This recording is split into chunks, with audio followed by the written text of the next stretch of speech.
আমাদের এই মাটিতে কোনো কিছু তৈরি করতে গেলে সেখানে কিন্তু খরচ অনেক বেশি। কারণ সড়ক নির্মাণের সময় অনেকে প্রশ্ন তুলেন, ওই অমুক দেশে এত কম, তো আমাদের দেশে কেন এত বেশি? তাদেরকে অনুরোধ করব, আমাদের মাটিটা আপনারা একটু পরীক্ষা করে দেখবেন, আর যে দেশের কথা বলবেন তাদের মাটিটাও পরীক্ষা করে দেখে আপনারা দেখবেন যে সেখানে সড়ক নির্মাণ করতে কত খরচ হয়, আমাদের দেশে কত খরচ হয়। কাজে এগুলিও আমাদের কিন্তু বিবেচনা করতে হবে, হয়তো দোষ দিলে হবে না, বাস্তবতাটা মেনে নিতে হবে। কাজে আমরা আমাদের সরকারের আমলে আমরা কিন্তু বিভিন্ন প্রচেষ্টা চালিয়ে যাচ্ছি, এবং আমাদের বড় বড় রাস্তাগুলি আমরা কিন্তু এখন সব জায়গায় আমাদের লোকাল যারা আছে, স্থানীয় জনগণ, তাদের চলাচল সুবিধার জন্য যে রাস্তাগুলিতে দ্রুতযান চলবে, তার সাথে আবার সাধারণ মানুষ, ওই অঞ্চলের মানুষের যোগাযোগটা যাতে সহজ হয় সেইভাবেই কিন্তু আমরা রাস্তাগুলি তৈরি করে দিচ্ছি, যাতে করে স্থানীয় মানুষেরও যোগাযোগের একটা সুবিধা থাকে। সেদিকে লক্ষ্য রেখে আমরা করে যাচ্ছি। আর গ্রামীণ সড়কগুলিকে আমরা আরও উন্নত করে দিচ্ছি, যাতে গ্রামের মানুষের যোগাযোগ ব্যবস্থা আরও সুবিধা হয়, সেদিকে লক্ষ্য রেখে। তাছাড়া বিশ্ব এগিয়ে যাচ্ছে। আজকে আমরা যেমন কর্ণফুলী নদীর নিচের টানেল তৈরি করছি, আমরা মেট্রো রেল নির্মাণ করছি, আমরা দ্রুত যান অর্থাৎ দ্রুত যাতে মানুষ চলাচল করতে পারে সেই জন্য আমরা এমআরটি তৈরি করে, অর্থাৎ এমনভাবে ব্যবস্থা নিচ্ছি যে মানুষ যেখানে কাজের জন্য যেতে চায় তার জন্য যেতে পারে, সেই ব্যবস্থাও আমরা করে যাচ্ছি। সারা আমাদের রাজধানী ঢাকা, এই রাজধানী ঢাকাতেই যোগাযোগ ব্যবস্থা আমরা নিচ্ছি, সেই সাথে ঢাকার সাথে সমগ্র বাংলাদেশের একটা নেটওয়ার্ক আমরা তৈরি করছি। এই ক্ষেত্রে আমি আরও বলবো, এখানে অবশ্য অনেক হিসাব দেওয়া আছে যে আমরা ঢাকা তার আশেপাশে এলাকা আধুনিক যোগাযোগ ব্যবস্থা নিশ্চিত করব 6টি মেট্রো রেলের আওতায় 128.741 কিলোমিটার দীর্ঘ এবং 104টি স্টেশন বিশিষ্ট একটি শক্তিশালী সড়ক নেটওয়ার্ক গড়ে তোলার কার্যক্রম আমরা শুরু করে দিচ্ছি, ওটা এগিয়ে যাচ্ছে। 67.569 কিলোমিটার উড়াল ও 61.172 কিলোমিটার পাতাল মেট্রো রেল নির্মাণ হবে এবং 51টি স্টেশন হবে উড়াল ও 53টি স্টেশন হবে পাতাল। মেট্রো রেল চালু হলে পরে ঢাকা পার্শ্ববর্তী জেলার যানজটও কমবে। তাছাড়া ঢাকার সাথে আমরা কমিউটিং সিস্টেম অন্যান্য জেলাগুলির সাথে যেন কমিউটিং সিস্টেমটা হয়, দ্রুত যেতে পারে, সেই ব্যবস্থাটাও নেবার পরিকল্পনাও আমরা নিচ্ছি। এবং ইতিমধ্যে আপনারা জানেন যে আমরা সে ধরনের কিছু পদক্ষেপও নিয়েছি, কার্যকর করেছি। সেই আবার কথাটা হচ্ছে, আমরা যে ব্যবস্থাগুলি নিচ্ছি, আমরা যখন প্রথমে সরকারে আসি তখন আমরা কিন্তু এই বিআরটিসির জন্য প্রায় 1000-এর কাছাকাছি বাস কিনেছিলাম। আমাদের দুর্ভাগ্য, বিএনপি ক্ষমতা আসার পর সেগুলি কোথায় কাকে দিয়ে সেগুলি ধ্বংস করে। আর দ্বিতীয়বার যখন আমরা আসলাম তখন তাদের অগ্নিসন্ত্রাসের কারণে প্রায় 600 বিআরটিসির বাস এবং ট্রাক এবং প্রাইভেট কার, প্রায় 3,000-3,500 গাড়ি তারা পুড়িয়ে দিয়েছিল। আমরা কষ্ট করে কিনে নিয়ে আসি মানুষের সুবিধার জন্য, আর তারা ধ্বংস করে আন্দোলনের জন্য, মানুষকে পুড়িয়ে মারা এবং এই যে জাতীয় সম্পদগুলিকে ধ্বংস করা, সেগুলি পর্যন্ত তারা করেছে। এটা আপনারা নিজেরা জানেন, আপনারা এই ভুক্তভোগী আপনারা দেখেছেন। তারপরে আবার আমরা সম্প্রতি প্রায় 600টা নতুন বাস, 500টা নতুন ট্রাক বিআরটিসিতে আমরা সংযোজন করেছি এবং 629টি দোতলা বাস এবং 287টি এসি বাসের মাধ্যমে আমাদের নাগরিকদের যোগাযোগ সুবিধা করছে। এছাড়া প্রাইভেট সেক্টরে তো আছেই, তাদের জন্য উন্মুক্ত করা আছে, তারা করে যাচ্ছে। তাছাড়া আমরা মেয়েদের জন্য ঢাকা এবং চট্টগ্রামে মেয়েদের জন্য 22টা বাস সার্ভিস আমরা সুনির্দিষ্ট করে দিয়েছি। আর ছাত্রছাত্রীদের নিরাপদে যাওয়ার জন্য আমরা প্রায় 188টি বাস তাদের জন্য ব্যবহার করছি। আর তাছাড়া অনেক স্কুলকে আমরা অনুরোধ করেছিলাম তাদের বাস লাগবে কিনা, বিশেষ করে প্রাইভেট স্কুলগুলি, তারা অনেকেই রাজি না।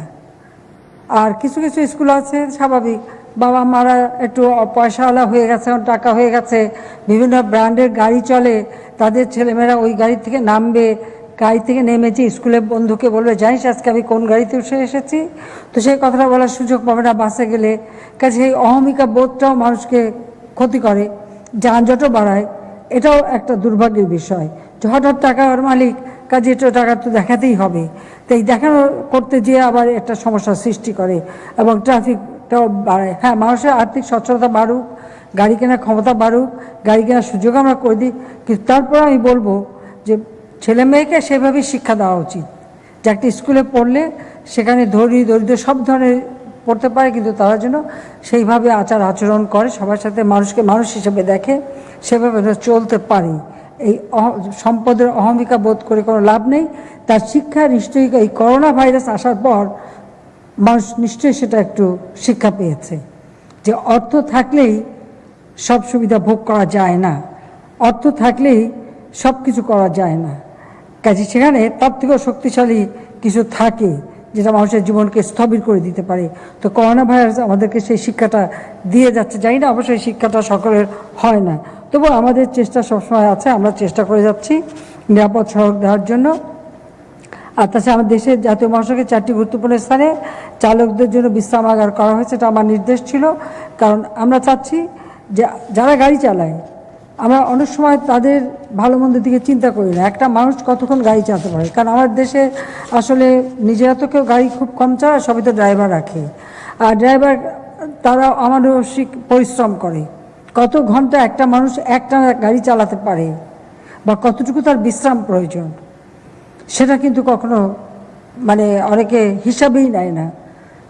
এটা হলো দুর্ভাগ্যের বিষয়। তো এই বিষয়টা সবাইকে একটু সচেতন থাকা দরকার। সেদিকে লক্ষ্য রেখে ইতিমধ্যে আমরা মহাসড়কগুলিতে বিভিন্ন জায়গায় বিশ্রামাগার নির্মাণ করছি। পর্যায়ক্রমিকভাবে সারা বাংলাদেশেই আমরা এই চালকদের জন্য বিশ্রামাগারের ব্যবস্থা করা সেটা আমরা করব। আমরা ইতিমধ্যে সড়কের নিরাপত্তা গুরুত্ব দিয়ে দেশের 21টি স্থানে একমুখী এবং উভয়মুখী মিলে মোট 28টি অ্যাক্সেল রোড কন্ট্রোল স্টেশন স্থাপনের কার্যক্রম গ্রহণ করেছি। আর সড়ক দুর্ঘটনা রোধে সারা দেশে মহাসড়কে 144টি ব্ল্যাক স্পট চিহ্নিত করে সে দুর্ঘটনা প্রবণ স্থান, বাজার এলাকা, রোড ডিভাইডার স্থাপন সহ বাঁক সরলীকরণ, রোড মার্কিং, সাইন সিগন্যাল ইত্যাদি স্থাপন করা হয়েছে। দেশের 22টি মহাসড়কে সব ধরনের 3 হুইলার চলাচল সীমিত করা হয়েছে, নিষিদ্ধ করা হয়েছে। মানুষ এখন মোটরযান এবং ড্রাইভিং লাইসেন্স সংক্রান্ত সেবাসমূহের জন্য অনলাইনে আবেদন করতে পারে। কাজে এই অনলাইনে আবেদন করে ড্রাইভিং শিক্ষাটা জেলা উপজেলা পর্যায় পর্যন্ত নিয়ে যেতে হবে। সবাইকে কিন্তু ড্রাইভিং শিক্ষাটা দিতে হবে। ড্রাইভার যারা এখন গাড়ি চালায় তাদেরকেও আমি মনে করি স্বল্পকালীন সময়ে কিছু ট্রেনিং দিয়ে ট্রাফিক রুলটা যাতে তারা মানে সেটা নিশ্চয়ই খেয়াল রাখতে হবে। আর তাছাড়া অনলাইনে শিক্ষানবিশ ড্রাইভিং লাইসেন্স প্রদান করা হচ্ছে। পলিকার্বনের ডুয়েল ইন্টারফেস এবং smart card contact and contactless driving লাইসেন্সও চালু করা হয়েছে। আমরা সড়ক নিরাপত্তা বিষয়ে national road safety strategic action plan 2017 থেকে 20 প্রণয়ন করেছি। যে এটাকে আরও বাড়াতে হবে, এই প্ল্যানটা আরও যুগোপযোগী করতে হবে। এটা 2017 থেকে 20 আছে। আমি মনে করি যে 21 থেকে পরবর্তীভাবে কি হবে, কারণ আমরা যেহেতু অনেক নতুন রাস্তাঘাট, পুল, ব্রিজ করে যাচ্ছি, তারপর আমরা যেমন কর্ণফুলী নদীর নিচে টানেল হচ্ছে, সেদিকে লক্ষ্য রেখে আমাদেরকে বোধহয় এই অ্যাকশন প্ল্যানটাকে, রোড সেফটি অ্যাকশন প্ল্যানটা আবার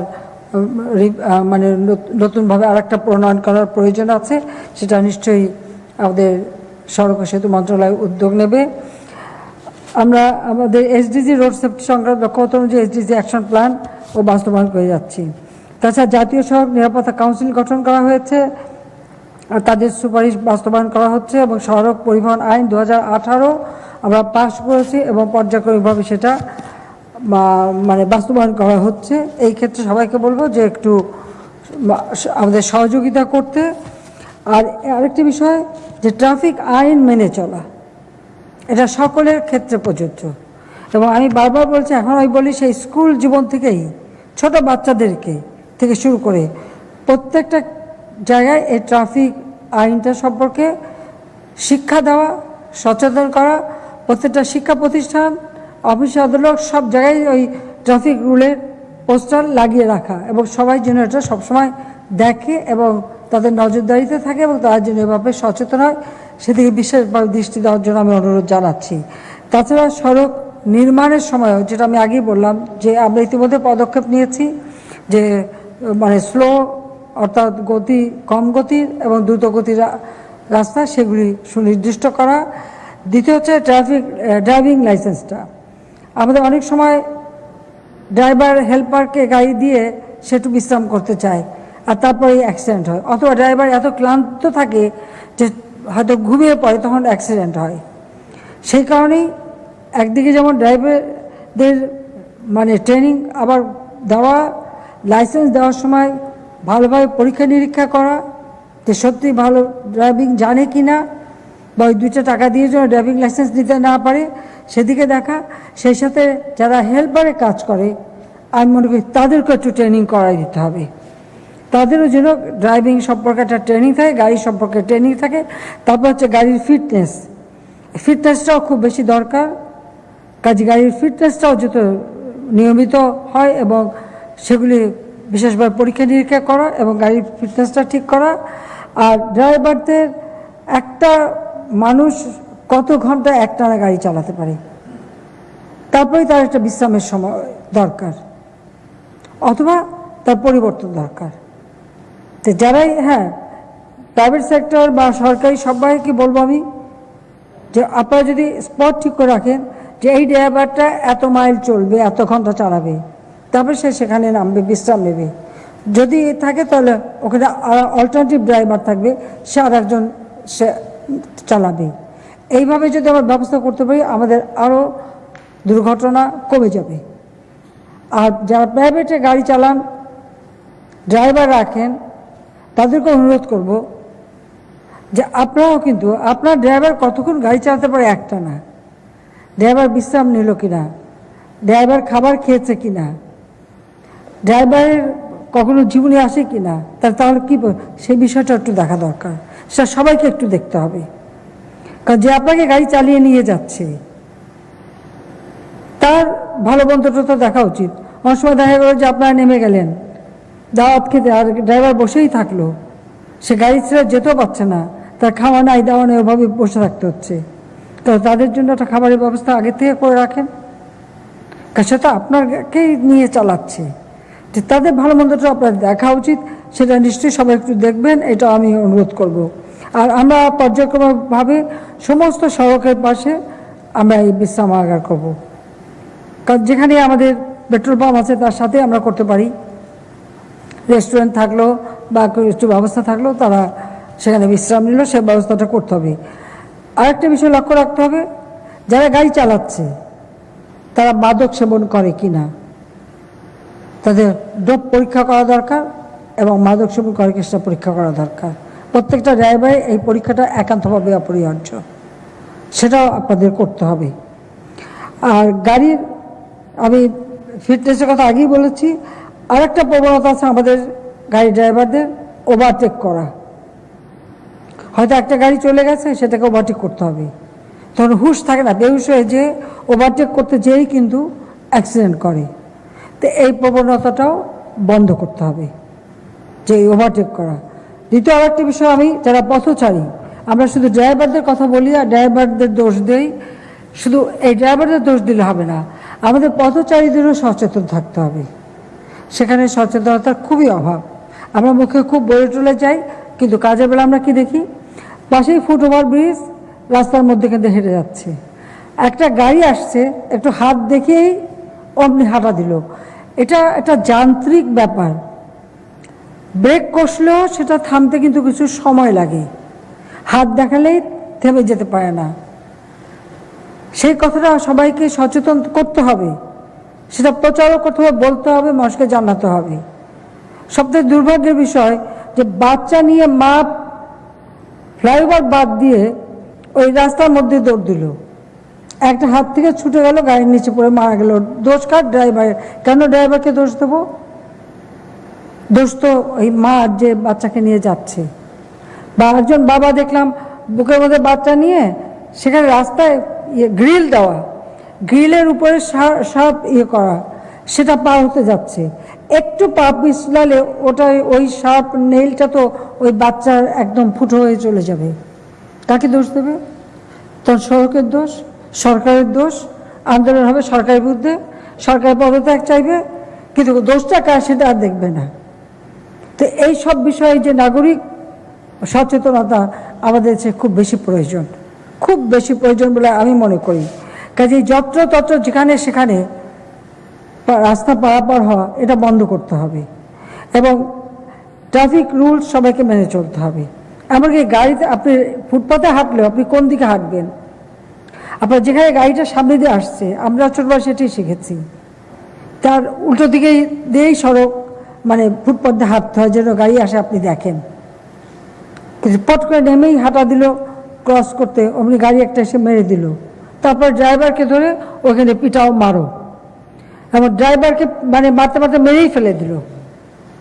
কিন্তু বিচার করলো না যে কার দোষে অ্যাক্সিডেন্টটা হলো, বেচারা ড্রাইভার জীবনটা দিল। কিন্তু এর ফলাফলটা কি দাঁড়াচ্ছে, কথা আমি বহুবার বলছি, আমি আবারও বলি, ফলাফলটা এই দাঁড়াচ্ছে যে একজন হয়তো ধাক্কা খেয়ে পড়ে গেল, মার খাওয়ার ভয়ে, প্রাণের ভয়ে ড্রাইভার কিন্তু গাড়ি চালিয়ে গেল, সে যে পড়ে গেল তাকে তার উপর দিয়ে যদি গাড়ি আবার না যায় সে কিন্তু বেঁচে যায়। কিন্তু দেখা গেল যে যেহেতু হাঁটুয়ে কিল হবে, যেহেতু ড্রাইভারের উপর আক্রমণ হবে, যেহেতু ড্রাইভারকে মার খেতে হবে পাবলিকের, সেই জন্য ড্রাইভার আর কিছু তখন দেখে না, সোজা গাড়ি চালায়। ওই দ্বিতীয়বার যখন গাড়ি তার উপর দিয়ে যায় সেখানে তার মৃত্যু হয়। সেই জন্য আমি বারবার জনগণকে সচেতন করেছি, এখন আবারও অনুরোধ করব, কোনো অ্যাক্সিডেন্ট হলে কেউ ড্রাইভারের গায়ে হাত দেবেন না, কেউ গাড়ি আক্রমণ করবেন না, বরং যে পড়ে গেছে তাকে রক্ষা করার জন্য খুব দ্রুত। এখন আমাদের কিন্তু পুলিশের সার্ভিস খুবই ভালো, যে কোনো সময় 999-এ ফোন করে তারা পৌঁছে যাচ্ছে, যে কোনো সময় খবর দিলে তারা এসে যাচ্ছে। কেউ সেখানে হাত না দিয়ে তাদের ডাকেন, এদের উদ্ধার করুক, হাসপাতালে নিয়ে যাক, চিকিৎসার ব্যবস্থা হোক, আর তারপরে বিচার করেন যে কি কারণে অ্যাক্সিডেন্টটা হলো। যদি ড্রাইভারের দোষ হয় আইন আছে, আইন তার ব্যবস্থা নেবেই, কিন্তু আইন কেউ হাতে তুলে নেবেন না। এবং এই আইন হাতে তুলে নেওয়ার কারণে অনেক মানুষ কিন্তু মারা যায়, কারণ ড্রাইভার সাহস পায় না গাড়িটা থামায় ওই লোকটাকে সাহায্য করতে, তার ভয় হয় যে তার গাড়ির ধাক্কায় পড়ে গেছে, সে যদি থামাতে যায় বা তাকে যদি সাহায্য করতে যায় তাহলে সে পাবলিক হাতে মার খাবে। এই মানসিকতা পরিহার করতে হবে। এবং এ ব্যাপারে আমি বলবো, আমাদের যারা নিরাপদ সড়ক নিয়ে আন্দোলন করেন তাদেরকে অনুরোধ করব যে এটা একটু ব্যাপক প্রচার করেন আপনারা, এবং সেটাই বলেন। সর্বক্ষণ এই গাড়ির দোষ, ড্রাইভারের দোষ, অমুক দোষ সেটা না দেখে কার দোষে অ্যাক্সিডেন্ট সেই জিনিসটা আপনাকে দেখতে হবে, সেটি আপনাকে বিবেচনা করতে হবে। আর বিচারের জন্য তো আইন আছে, আদালত আছে, সেখানে বিচার হবে। কাজে কেউ আপনারা নিজের হাতে আইন তুলে নেবেন না, এটা আমার অনুরোধ থাকবে। দ্বিতীয় কথা হচ্ছে, রাস্তা পার হওয়ার সময় সবাই ফুটওভার ব্রিজ বা আন্ডারপাস ব্যবহার করেন, বা জেব্রা ক্রসিং যেখানে সেটা ব্যবহার করেন। জেব্রা ক্রসিং ব্যবহারের ক্ষেত্রে যেমন সেখানে আমি মনে করি প্রত্যেকটা রাস্তায় ট্রাফিক লাইট রেখে দেওয়া উচিত। যখন যাওয়া যাবে, যখন বিদেশে আছে বোতাম টিপলেই লাল বাতি জ্বলবে, জেব্রা ক্রসিং দিয়ে পার হয়ে যাবে, গাড়ি অটোমেটিক থেমে যেতে হবে, গাড়িকে থামতে হবে সেখানে, সেই ধরনের একটু প্রযুক্তি ব্যবহার করতে হবে। সেখানে যখন স্কুল সময়, যখন স্কুল পারাপার হবে, সেই সব জায়গাগুলিতে আমাদের ভলান্টিয়ার রাখতে হবে। পুলিশ যেমন প্রত্যেকটা স্কুলের নিজের দায়িত্ব থাকবে, প্রয়োজনে একজন শিক্ষককে দায়িত্ব দিয়ে দিতে হবে যে স্কুল ছুটি হলে স্কুলের ছাত্রছাত্রীরা পারাপার হচ্ছে কিনা, সঠিকভাবে যাচ্ছে, তারা যেমন নিজেরা দেখবেন।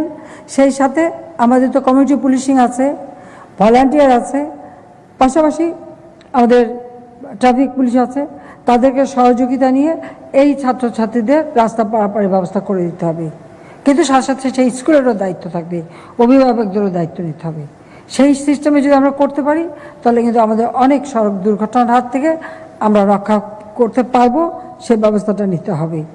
সেই সাথে ট্রাফিক আইন, আবারও বলবো, ট্রাফিক আইন হচ্ছে সবথেকে গুরুত্বপূর্ণ, এ ব্যাপারে সচেতন হওয়া দরকার। কাজী আমি সবাইকে এটাই বলবো। আর দ্বিতীয় কথা, যে এখন তো মানে করোনা ভাইরাস, এই করোনা ভাইরাস সবাইকে কিন্তু মানে স্বাস্থ্য রক্ষার নিয়ম মেনে চলতে হবে। আর যেহেতু এখন আপনি জানেন যে পুনরায় আবার দ্বিতীয়বার ইউরোপে, আমেরিকায়, বিভিন্ন দেশে কিন্তু এর দ্বিতীয় ধাক্কা শুরু হয়ে গেছে। অনেক দেশ আবার লকডাউনে চলে গেছে। আমরা এখনও অনেকটা ভালো অবস্থানে আছি, কিন্তু আমাদের সবাইকে কিছু না করেন অন্তত যখন আপনি জনসমাগমে যান বা মানুষের সাথে মেশেন, তাদেরকে মাস্কটা পরতে হবে। আর এই মাস্কটা আমি বলবো যে ডিসপোজেবলটা না পরে ওই যে 3 পালা কাপড় দিয়ে ঘরেও তৈরি করা যায়, বা যে সেগুলি সাবান দিয়ে ধুয়ে ব্যবহার করা, ওটা আরও বেশি স্বাস্থ্যসম্মত। একসাথে তো কয়েকটা বানায় রাখেন, হাতের সাথেও রাখেন, একটা যদি নোংরা একটা ব্যাগে রেখে দেন, আর একটা ব্যবহার করার পরে একসাথে ওগুলি সব ধুয়ে ফেলেন। আমি নিজেও এটা শুরু করে দিয়েছি, নিজে এখন কাপড়টাই পরা শুরু করেছি। আমি এই সিনথেটিকটা পরা বাদ দিয়ে দিয়েছি, কারণ এগুলি যত বেশি আমরা ব্যবহার করছি এগুলি আমাদের মানে আসলে সেগুলো ফেলে দিতে হয়, কিন্তু সেটা পরিবেশের জন্য আমাদের খুব সমস্যা হয়ে যাচ্ছে, সেদিকে লক্ষ্য রেখেই। আর ওগুলি শুধু আমাদের হাসপাতালের ডাক্তার, নার্স বা হাসপাতাল যা তারা ব্যবহার করবে তাদের সুরক্ষার জন্য।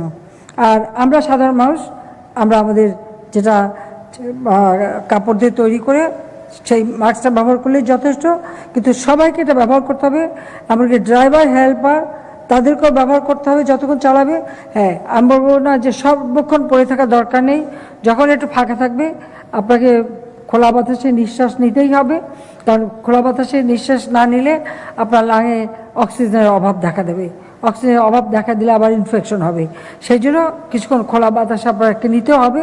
আবার যখনই লোকের সঙ্গে কথা বলবেন, মিশবেন, মাস্কটা পরে থাকবেন। তাই সবাই এটা আপনারা মেনে চলবেন, সেটাই আমরা চাই। সেই সাথে আমি বলবো যে অনেক টাকা পয়সা খরচা করে রাস্তাঘাট তৈরি করা হয়, কাজে সেগুলি যাতে ভালোভাবে থাকে সেটা রক্ষা করার দায়িত্ব সকলের, জনগণের। কাজে আপনারা সেদিকে লক্ষ্য রেখে চলবেন। আর প্রত্যেকটা রাস্তায় স্পিড লিমিট কত সেটা থাকতে হবে। এখন বাংলাদেশ ডিজিটাল বাংলাদেশ, এখন সব জায়গায় ব্যবস্থা নেওয়া যেতে পারে, সেভাবে ডিভাইস ব্যবহার করতে হবে। কেউ যদি স্পিড ক্রস করে সাথে সাথে তার ফাইন হবে, কেউ যেন না করতে পারে, সেইভাবে আমাদের প্রযুক্তি ব্যবহার করতে হবে। নতুন যত সড়ক হবে সব জায়গায় সেই মানে সিস্টেমটা থাকতে হবে। দরকারে লেজার বিম দিয়ে গাড়ি আটকাই দিয়ে গাড়ির কাছ থেকে তখন ফাইন নিতে হবে। কাজে সেই আধুনিক ব্যবস্থাটা আমাদের হাতে নিতে হবে, সেইভাবেই আমাদের কাজ করতে হবে। আমি সব অনেকক্ষণ কথা বললাম, কারণ এই দুর্ঘটনায় যখন মানুষ মারা যায় বা কেউ পঙ্গু হয়ে যায়, এটা সত্যি খুব দুঃখজনক। কাজে যারা চালক বা যারা পথচারী বা সাধারণ জনগণ, দুর্ঘটনার দায় দায়িত্ব কিন্তু সকলেরই আছে। সেটা মনে রেখেই সবাই নিজেরা নিজেদেরকে সুরক্ষিত করতে সচেষ্ট হবেন, আবার করোনা ভাইরাস থেকেও সুরক্ষিত রাখতে সচেতন হবেন, সেটাই আমরা চাই। আমরা চেষ্টা করে যাচ্ছি দেশের মানুষের ভাগ্য পরিবর্তন করতে, আমরা সেটা করে যাব। এবং জাতির পিতার জন্মশতবার্ষিকী আমরা উদযাপন করছি। এই জন্মশতবার্ষিকীতে আমরা সিদ্ধান্ত নিয়েছি একটি মানুষও গৃহহীন থাকবে না। সেভাবেই আমরা পদক্ষেপ নিচ্ছি। যেখানে গৃহহারা মানুষ, ভূমিহীন মানুষ, তাদের আমরা ঘর বাড়ি তৈরি করে দিচ্ছি, এবং এখন অনেকে নিজেরা এগিয়ে আসছে, তারা করে দিচ্ছে। যেমন আমাদের প্রত্যেকটা সচিব তার নিজ নিজ এলাকায় 2টি করে ঘর গৃহহীন যারা, ভূমিহীন যারা, তাদের করে দিয়েছে। এভাবে আমি মনে করি সবাই যদি যার যার দায়িত্ব পালন করেন, তো সরকার করে যাচ্ছে, সাথে সাথে নিজেরাও একটু করতে পারেন। আর আমি ধন্যবাদ জানাই এবারের এই মানে আমরা করোনা ভাইরাস, তারপরে হলো আমফান ঘূর্ণিঝড়, তারপরে হলো বন্যা, একটার পর একটা মানে আমাদের উপর দুর্যোগ আসছে, কিন্তু সেই দুর্যোগগুলো আমরা মোকাবেলা করে চলছি। আমাদের মোকাবেলা করে চলতেই হবে, কিন্তু আমরা এগিয়ে যাব। জাতির পিতার জন্মশতবার্ষিকী, আমাদের লক্ষ্য বাংলাদেশকে ক্ষুধামুক্ত, দারিদ্র্যমুক্ত, উন্নত, সমৃদ্ধ বাংলাদেশ গড়ে তোলা। ইনশাল্লাহ আমরা তা করতে পারবো, এ বিশ্বাস আমাদের আছে। হয়তো এখন একটু করোনার জন্য আমরা একটু পিছিয়ে আছি, কিন্তু আমরা পিছিয়ে থাকবো না, আমরা এগিয়ে যাব। বাংলাদেশ এগিয়ে যাবে। মুক্তিযুদ্ধে বিজয় অর্জনকারী একটি দেশ, একটি জাতি কখনো পিছিয়ে থাকতে পারে না, যেটা জাতিপিতা নিজেও বলে গেছেন। কাজে এই কথা বলেই আবারও বলবো যে আমাদের ভবিষ্যৎ প্রজন্মের জন্য আমরা চাই একটা উন্নত, নিরাপদ এবং শান্তিপূর্ণ বাংলাদেশ যে বাংলাদেশ সারা বিশ্বে মাথা উঁচু করে সম্মানের সাথে চলবে। জাতির পিতার স্বপ্নের সোনার বাংলাদেশ গড়ে তুলব। দীর্ঘ সময় বক্তব্য দিলাম, আপনাদের সবাইকে ধন্যবাদ জানাচ্ছি। আবারও বলবো, এই করোনা ভাইরাস থেকে আমরা যেন মুক্তি পাই, সড়ক দুর্ঘটনার থেকে যেন আমাদের দেশের মানুষ নিরাপদ থাকে, সে আশা পোষণ করে সবাইকে আন্তরিক ধন্যবাদ জানিয়ে আমার বক্তব্য শেষ করছি। সবাইকে আবারও ধন্যবাদ দীর্ঘ সময় ধৈর্য ধরে আমার বক্তব্য শোনার জন্য বা আমাকে বক্তৃতা দেওয়ার সুযোগ দেওয়ার জন্য। জয় বাংলা, জয় বঙ্গবন্ধু, বাংলাদেশ চিরজীবী হোক।